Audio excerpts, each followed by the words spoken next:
नमस्कार दोस्तों, स्वागत है आप सभी का। आज हम लोग सीटेट के हुए एग्ज़ाम के लिए जो इम्पोर्टेंट क्वेश्चन है वो देखने वाले हैं। तो जिन दोस्तों ने अभी तक हमारा चैनल सब्सक्राइब नहीं करा, सब्सक्राइब कर लीजिए और बेल आइकन को दबा दीजिए। तो जैसा कि मैंने ट्रिक बताई थी आपको हिंदी को सॉल्व करने की, उसी ट्रिक को हम लोग यहाँ पे अपनाएँगे। तो देखिए, सबसे पहले क्या आता है कि यहाँ पे आपको दिया जाएगा पहले पैरा। तो पैरा पढ़ने से पहले मैंने क्या कहा था, एक बार क्वेश्चन में सरसरी नज़र डाल दीजिए, जिससे आप समझ सकें कि क्वेश्चन क्या है। उसके बाद जब पैरा पढ़ेंगे तो फिर ये ध्यान रहेगा दिमाग में कोई क्वेश्चन क्या है और उसी से आप तुरंत आंसर निकाल के दे पाएंगे। अगर पहले पहरा पढ़ेंगे पूरा ध्यान से, उसके बाद क्वेश्चन करेंगे तो दोबारा पहरा पढ़ना पड़ेगा। तो ये गलती नहीं करनी है। तो स्टार्ट करने से पहले हमारे चैनल को जरूर सब्सक्राइब करें और बेल आइकन को जरूर दबाएं, यही हमारा मोटिवेशन है। तो चलिए पहले हम लोग क्वेश्चन देख लेते हैं, उसके बाद पैरा देखते हैं। तो यहाँ पे क्वेश्चन दिया है, शिक्षक के उत्तर से उसके बारे में धारणा बनती है कि वह शिक्षक जो उत्तर दे रहा है उसके बारे में बच्चे को धारणा बना रहे हैं अपने मन में कि वो कैसा है, सत्यवादी था या प्रेरक था, कठोर था या हितैषी था। ये एक क्वेश्चन हो गया। दूसरा क्वेश्चन देखें, लड़की के अनुसार सब कुछ संभव है यदि हो सच्ची प्रेरणा और अच्छा प्रशिक्षक, सच्ची लगन, ऊंचा इरादा, कठोर परिश्रम और सबल शरीर, या फिर बुलंद हौसले और ईश्वर की कृपा। सरसरी नजर डाली। इसके बाद गद्यांश में निहित मुख्य उद्देश्य है, किसी का मजाक उड़ाना ठीक नहीं है, या शिक्षक को दयालु होना चाहिए, या फिर सफलता के लिए लगन और परिश्रम आवश्यक है, या फिर शारीरिक अक्षमता वाले लोगों को अधिक परिश्रम करना पड़ता है। तो ये तो हम लोग पढ़ के ही देखेंगे। आश्चर्यचकित का विग्रह क्या होगा? आश्चर्य में चकित, आश्चर्य और चकित, आश्चर्य से चकित, या फिर आश्चर्य है जो चकित। तो ये भी बिना पढ़े आप दे सकते हैं। इसका आंसर मैं आपको बताऊंगा। आगे देखते हैं, व्यंग्य क्रिया का सबसे उपयोग अर्थ क्या होगा? उपहास किया, निकाल दिया, या फिर डांट लगाई, या फिर ताना मारा। आगे देखते हैं, पौष्टिक खुराक में दोनों शब्द हैं, क्रमशः तत्सम तद्भव या फिर तद्भव तत्सम। आपको पता होगा तत्सम और तद्भव में एक संस्कृत का शब्द होता है, एक हिंदी का शब्द होता है। तो आपको बताना है कौन सा संस्कृत का है, कौन सा हिंदी का। उसके अकॉर्डिंग आपको यहाँ पे तत्सम तद्भव छांट के लिखने हैं। तो चलिए हम लोग पैरा पढ़ना स्टार्ट करते हैं। और पैरा पढ़ने का तरीका आप देख लीजिए, कैसे पैरा पढ़ना है एक बार में ही, क्योंकि टाइम होता नहीं है और बाद में फिर आप लोग शिकायत करते हैं कि टाइम मुझे मिला नहीं, मेरे क्वेश्चन छूट गए। तो पैरा एक बार में पढ़ना है, लेकिन दिमाग लगा के पढ़ना है, बिल्कुल ध्यान से। क्वेश्चन उन लोगों ने देख लिया और उसी पैरा पढ़ते टाइम ही आपको क्वेश्चन देखना है कि कौन कौन से क्वेश्चन थे, उसके क्या क्या आंसर होंगे। चलिए स्टार्ट करते हैं। खेल की कक्षा शुरू हुई तो एक दुबली पतली लड़की शिक्षक से ओलंपिक रिकॉर्ड्स के बारे में सवाल पूछने लगी। तो एक बहुत दुबली पतली लड़की ने शिक्षक से सवाल पूछा ओलंपिक रिकॉर्ड्स के बारे में। इस पर कक्षा में सभी छात्र हंस पड़े, क्योंकि वो लड़की कैसी थी? दुबली पतली। 4 साल की उम्र में ही उसे पोलियो हो गया था। पोलियो के बच्चे आपको पता है कैसे होते हैं। शिक्षक ने भी व्यंग किया कि तुम खेलो।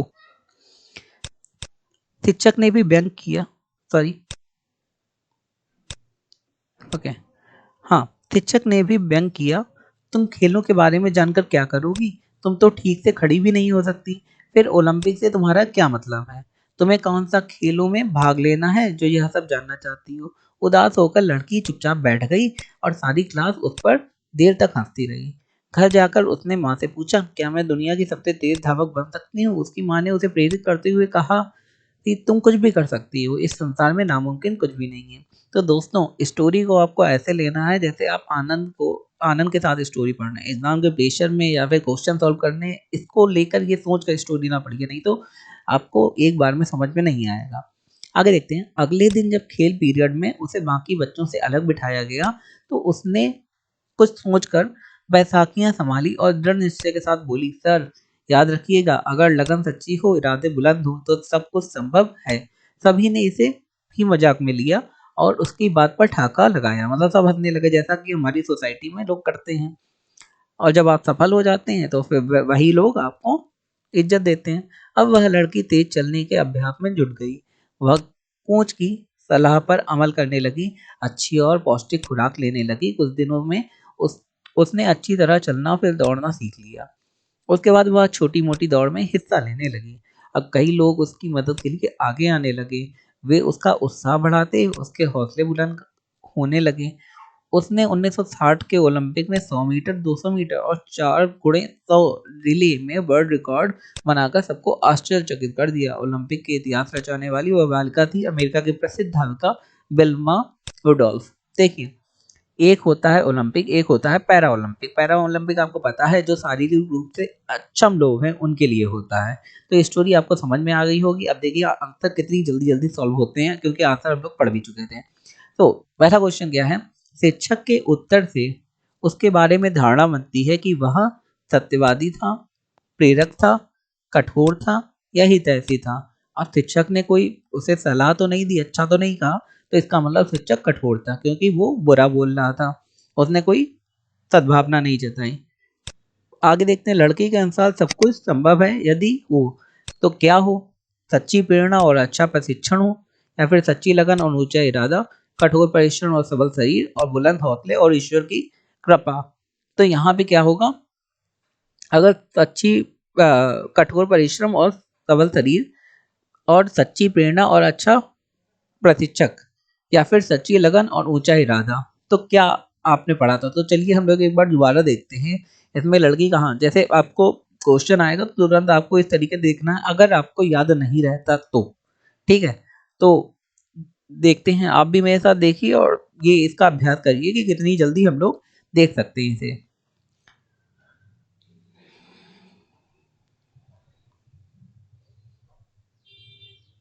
ये देखिए, लगन सच्ची और इरादे बुलंद हो तो सब कुछ संभव है।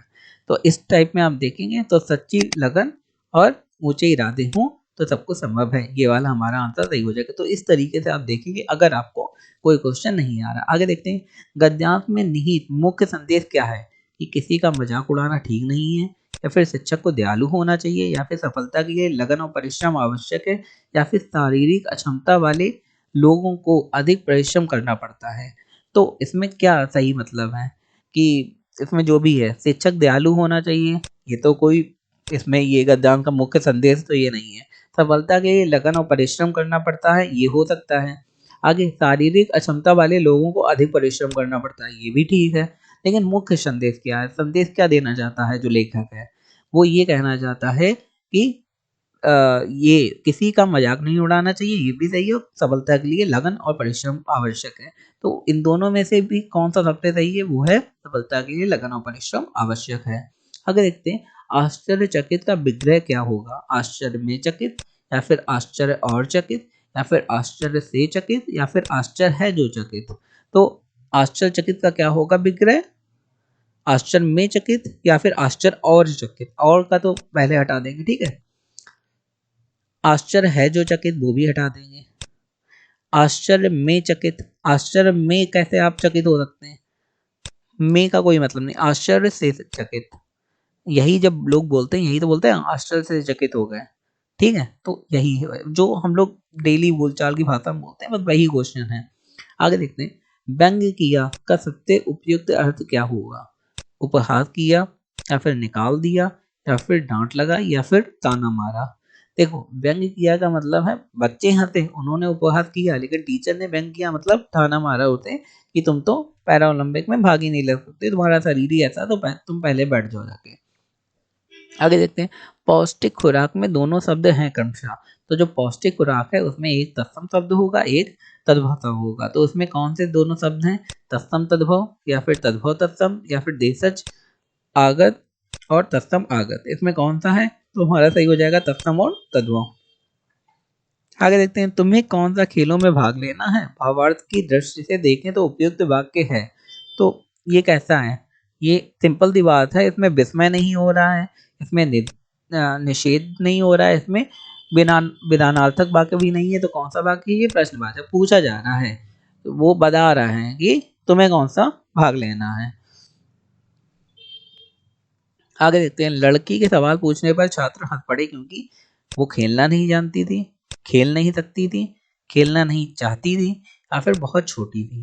सिंपल सी बात है, उसके पोलियो था, उसकी बीमारी थी, तो वो खेल नहीं सकती थी इसीलिए। बाकी क्लास तो उसी की थी। आपके विचार से लड़की को सफलता की सबसे बड़ी प्रेरणा किसने दी? सिंपल सी बात है, उसकी माँ ने उसे बताया कि कुछ भी असंभव नहीं है अगर मेहनत करी जाए।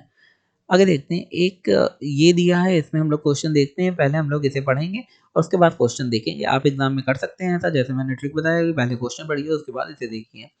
दिया है दिशाएं निमंत्रण मुझे दे रही हैं, सफलता का यह दौर मेरे लिए है, ना अवरोध कोई ना बाधा कहीं है, ना संदेह कोई ना व्यवधान कहीं। अटल एक विश्वास मन में भरा, नहीं पस डगर आज अनजान कोई, हृदय में कहीं कह रहा बात कोई, गहरा ओ गगन सिर्फ तेरे लिए, नहीं कुछ यहाँ जो मुझे रोक पाए, न कोई यहाँ जो मुझे टोक पाए, अजानी हवा में बहे जा रहा हूँ, मुझे आज लगता है कि मैं वह नहीं हूँ, रही जगमगा इंद्रधनुष दिशाएं दिवंगत दिगंतर मदिर रस अलौकिक पिए हैं। तो इसमें जो कवि है वो कहना चाह रहा है कि मुझे कोई रोक नहीं सकता और मैं अनजान डगर में चलता हुआ बिना अवरोध के चलता हुआ जा रहा हूँ। दिशाएं मुझे हर तरफ से निमंत्रण दे रही हैं। अगर देखते हैं दिशाएं कवि को क्यों बुला रही हैं, तो कविता पाठ करने के लिए इसलिए बुला रही हैं, या फिर अनजान रास्तों से बचने के लिए, या फिर संदेह दूर करने के लिए, या सफलता प्राप्त करने के लिए। तो पूरी पोयम ही वो सफलता के ऊपर है, तो सफलता प्राप्त करने के लिए। आगे देखते हैं कवि को अपनी सफलता पर अटल विश्वास क्यों है, क्योंकि उसे कोई रुकावट नहीं दिखाई देती, दिशाएं उसे बुला रही हैं, ऐसा उसे रोक टोक करने वाला कोई नहीं है, या फिर सफलता पाना बहुत आसान है। अब उसने सीधे बोला है कि एक तो दिशाएं उसे बुला रही हैं, लेकिन इसका कवि को अपनी सफलता पर अटल विश्वास क्यों है, ये कोई आंसर नहीं हो रहा, क्योंकि दिशाएं बुला रही हैं। उसे रोक टोक करने वाला कोई नहीं है, ऐसा है, या फिर उसे कोई रुकावट नहीं दिखाई देती है। तो ये दोनों में से एक सही होगा। तो अब हम लोग देखेंगे कविता में कि उसमें क्या दिया है, उसने क्या दिया है। उसने दिया है ना अवरोध कोई ना बाधा कहीं है, ना संदेह कोई ना व्यवधान है, एक अटल विश्वास मन में नहीं पर डगर आज अनजान है। तो सिंपल सी बात है, उससे कोई बाधा दिखाई नहीं दे रही है, तो हमें क्या सही होगा, उसे कोई रुकावट दिखाई नहीं देती, तो ये वाला सही हो जाएगा। आगे देखते हैं किस पंक्ति से प्रतीत होता है कि कवि का व्यक्तित्व बदल गया है। अटल एक विश्वास मन में भरा, अजानी हवा में बहे जा रहा हूँ, नहीं कुछ यहाँ जो मुझे रोक पाए, अब मुझे आग लगता है कि मैं वह नहीं हूँ। अब व्यक्तित्व बदलना सिंपल सी बात है, उसे ये लग रहा है कि आज वो वैसा नहीं है जो उसे डेली महसूस होता है।